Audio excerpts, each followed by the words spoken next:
Hello guys, Assalamualaikum dan salam sejahtera. Bertemu kita lagi dalam Hafiz Channel. So, hari ini kita nak mengulang kaji pecutan terakhir. Bahagian C, 20 markah. Ingat, bahagian C ni, soalan 10 wajib jawab. Soalan 11 dengan 12, pilih salah satu je. Jangan korang banyak sangat masa korang jawab semua ni. Jangan. Sebab pemeriksa pun tak ramai sangat kat Malaysia ni. Lagi-lagi zaman COVID, diorang stres. So, kadang-kadang diorang ambil yang mana awal, diorang tak pilih pun. Diorang ambil yang mana korang susun. Contoh korang jawab 10-11, dia tanda 10-11 je. So, saya cadangkan jawab 11 dengan 12, pilih salah satu je. Okey, kita pergi kepada soalan nombor 10. Soalan simple. Tentang buat eksperimen. Kalau tengok, markah dia adalah 10 markah. So, saya boleh dapatkan 4 markah free daripada 6 markah free daripada 10 markah. Kita tengok soalan yang pertama. Dia bagi satu penyataan pertumbuhan bakteria adalah lebih baik di dalam almari gelap daripada di bawah cahaya lampu meja. Cadangkan satu hipotesis, satu markah je. Berdasarkan penyataan ni, dia kata bakteria pertumbuhan dia lebih baik dalam almari gelap berbanding cahaya. So, hipotesis ni, twist ayat ni, jangan salin sebiji, tukar sikit. So, kita boleh tukar bakteria membiak dengan pesat dalam keadaan gelap berbanding keadaan bercahaya. Itulah hipotesis kita. Hampir sama tapi bukan serupa. Kita tukar sikit ayat tu. Okay, soalan B, dia suruh rancang eksperimen. Jangan takut. Ini soalan bonus sebab soalan yang lain semua sebiji. Dia punya trend dia macam ini. Dia tanya tujuan, boleh ubah apa, senarai radas dan bahan, prosedur dan penjadulan data. So, kita jawab satu-satu. So, tujuan eksperimen mesti ada keyword dia untuk mengkaji. Untuk mengkaji apa? Kena kaji pemboleh ubah bergerak, pemboleh ubah dimanipulasi dengan bergerak balas. So, dalam kes ni kita untuk mengkaji kesan kehadiran cahaya sebab kita ada cahaya gelap dengan cahaya. So, untuk mengkaji kesan kehadiran cahaya terhadap pertumbuhan bakteria. So, kita punya bergerak balas ialah pertumbuhan bakteria. So, tujuan dah dapat. Ingat, tujuan mesti ada untuk mengkaji. Gabungkan pemboleh ubah dimanipulasi dan bergerak balas. Okey, pemboleh ubah. 2 markah je. Kat sini saya tulis 3 kan, tapi pilih 2 je. Okey, dimalarkan ada dalam eksperimen ni tapi tak penting. Contohnya apa? Jenis bakteria. Contoh yang lain apa? Jenis bakteria, kuantiti bakteria ke nak taruh berapa banyak pun boleh. Contoh dia macam itu. Okey, next. Dimanipulasi apa? Kehadiran cahaya. Bergerak balas pertumbuhan bakteria. So, kat sini dah dapat 3 markah. Free je dapat 3 markah. Soalan yang ketiga, soalan bonus. Dia kata senarai radas dan bahan. Jangan malas, salin je balik. Dia dah bagi kat sini. Dengan menggunakan bakteria bla bla bla. Start daripada bakteria Bacillus subtilis, piring Petri steril, lampu meja, salin. 3 ni. Cuma tambah satu saja. Kat ini kita tambah picagari. Nak tambah cellophane tape pun boleh. Peter cellophane. Tambah picagari. Contoh yang lain, korang nak tambah apa? Mentol. Nak tambah mentol pun boleh lah. Satu buka lampu, satu tutup lampu kan. Sekurang-kurangnya tambah satu radas atau bahan. Okey. Then kita lompat terus dekat penjadualan data. Okey, jadualan data ni buat apa kita kata? Buat jadual seperti ni. Piring Petri ada P dengan Q. Okey, sebelah kiri sekali ni adalah pemboleh ubah dimanipulasi kehadiran cahaya. Sebelah kanan ialah pemboleh ubah bergerak balas pertumbuhan bakteria. Lepas tu kosongkan. Buat macam ini pun dah dapat satu markah. So, cuba kita kira dah berapa markah kita dapat. Hipotesis 1, 2, 3, 4, 5, 6. Daripada 10 dah dapat 6 markah. Simple je. Okey, macam mana nak try lah. Dari dalam prosedur ni nak try macam mana dapat 2 ataupun 3 ataupun nak dapat full mark. Okey. Kita kena pandai imagine. Okey, first kali at least lah paling kurang nak dapat 2 markah. Okey, first kali macam mana? Okey, eksperimen ni tentang bakteria. Okey, bakteria dia duduk dalam keadaan cahaya dengan keadaan gelap. So, kita nak buat macam mana? So, prosedurnya korang boleh tulis simple sahaja untuk prosedur ni. Okay, secara generalnya, kita kena sediakan 2 piring Petri. Piring Petri P dan Q. Dalam tu kena masukkan bubur nutrien. Lepas tu kena masukkan bakteria. Lepas tu kena tutup. Lepas tu kena selotip pakai Peter cellophane. Dan lepas tu korang kena satu letak dalam keadaan bercahaya, satu letak dalam keadaan gelap. Lepas tu selepas beberapa hari, rekod pemerhatian. Itu secara general idea dia. Macam mana nak susun? Cara paling mudah, first kali korang kena tulis semua dia punya isi padu, dia punya kepekatan, kena tulis. Contoh saya buat Okey, sediakan 2 piring Petri berlabel P dan Q. 1 markah. Okey. Lepas tu korang boleh tulis apa? Masukkan, contoh korang nak masukkan berapa? Masukkan 10 cm padu bubur nutrien ke dalam piring Petri P dan Q. 2 markah. Lepas tu masukkan, korang nak masukkan bakteria berapa banyak? Masukkan 5 cm padu bakteria, tulis balik, bakteria Bacillus subtilis ke dalam piring Petri P dan Q. Ada 3 markah. Lepas tu korang buat apa? Tutup piring Petri. Lepas tu gunakan pita cellophane untuk tutup sekeliling Petri. Lepas tu terlangkupkan piring Petri tersebut. Masukkan piring Petri ke dalam keadaan bergelap dan keadaan bercahaya. Rekod pemerhatian anda selepas 3 hari. Okay, simple je sebenarnya. Kalau korang tak dapat habis pun, korang boleh sampai masukkan bakteria, masukkan bubur nutrien tu, korang tulis semua, boleh dapat at least 2 markah. So, dekat prosedur ni, jangan tinggalkan. Sekurang-kurangnya mencuba. Dia dah bagi bahan banyak kan? Bakteria, piring Petri semua ni. Sekurang-kurangnya korang cuba masukkan semua ni dalam piring Petri. Dapat 1 ataupun 2 markah. So, 10 markah ni paling kurang boleh dapat 6. Kalau rajin sikit boleh dapat 8/10. Okay, jangan give up. Boleh lagi.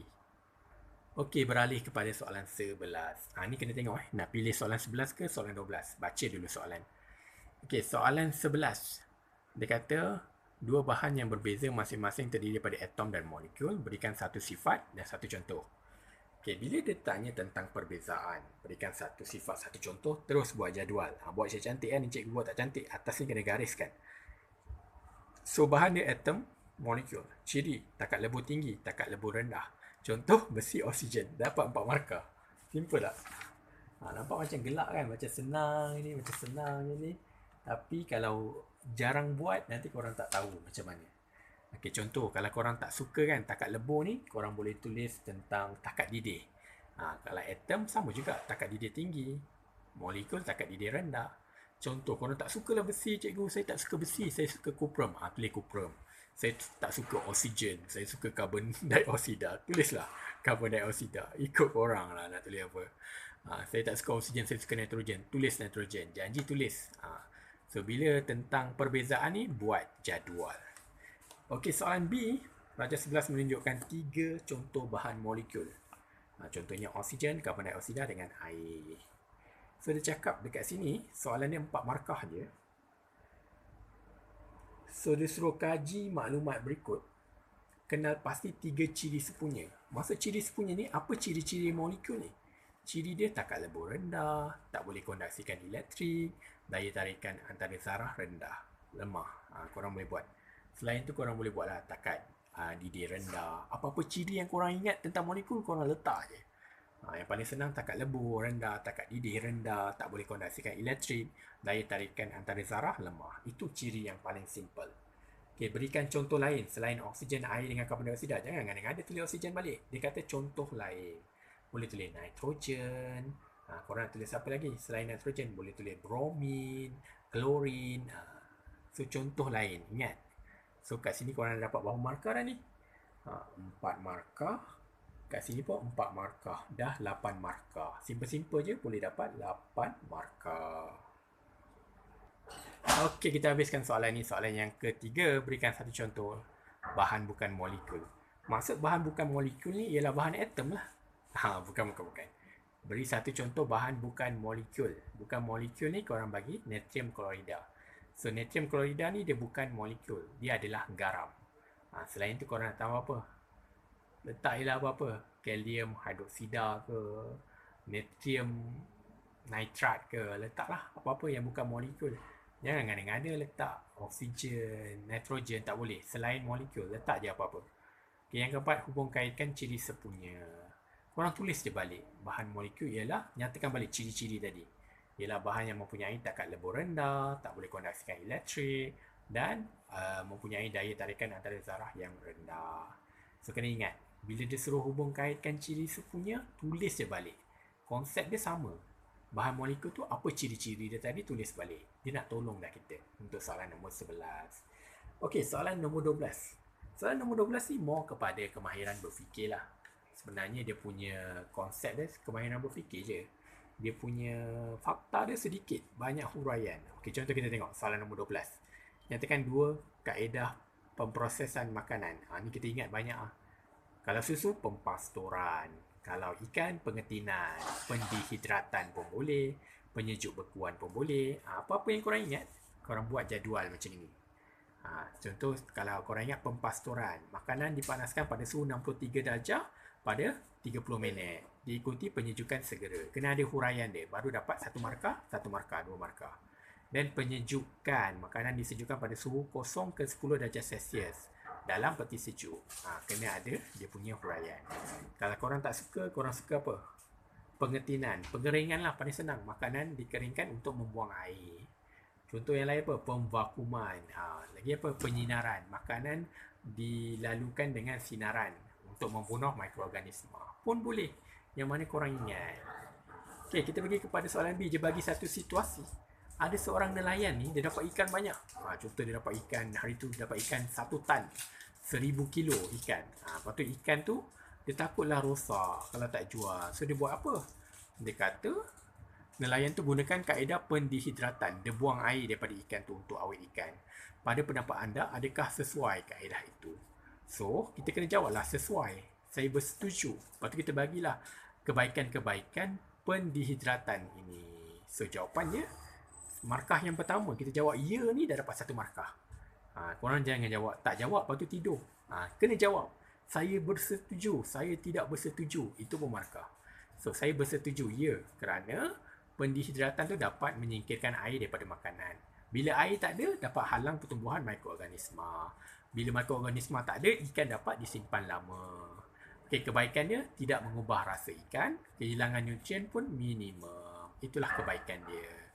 Okey, tiba-tiba soalan ni kita bagi soalan cepu mas.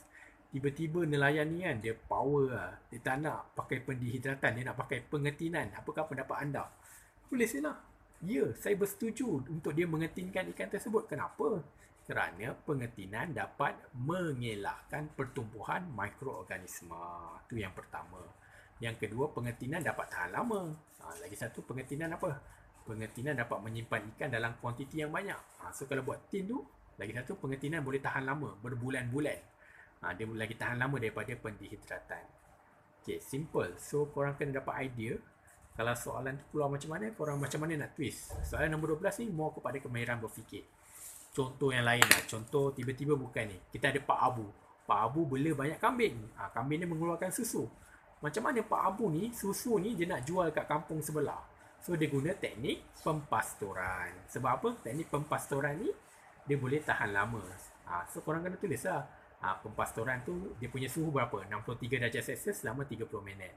Ataupun 72 darjah Celsius selama 15 saat. Pempastoran ni dapat menghalang pertumbuhan mikroorganisma. So, susu selamat disimpan dan dapat diedarkan di kampung sebelah. So, bila situasi yang keluar tu, kita keluarkan apa idea yang kita ada berdasarkan apa yang kita belajar. Okey, itu je lah kertas peperiksaan tamat. Okey, seperti yang cikgu cakapkan, dia tidak impossible untuk dapat A. Kalau korang rajin, boleh dapat A. Kalau malas-malas sikit pun boleh dapat lah A minus, B plus. Kalau malas sangat, boleh dapat C. So, jangan lupa ulang kaji. Jangan lupa like, komen dan subscribe. Bye, kita jumpa lagi.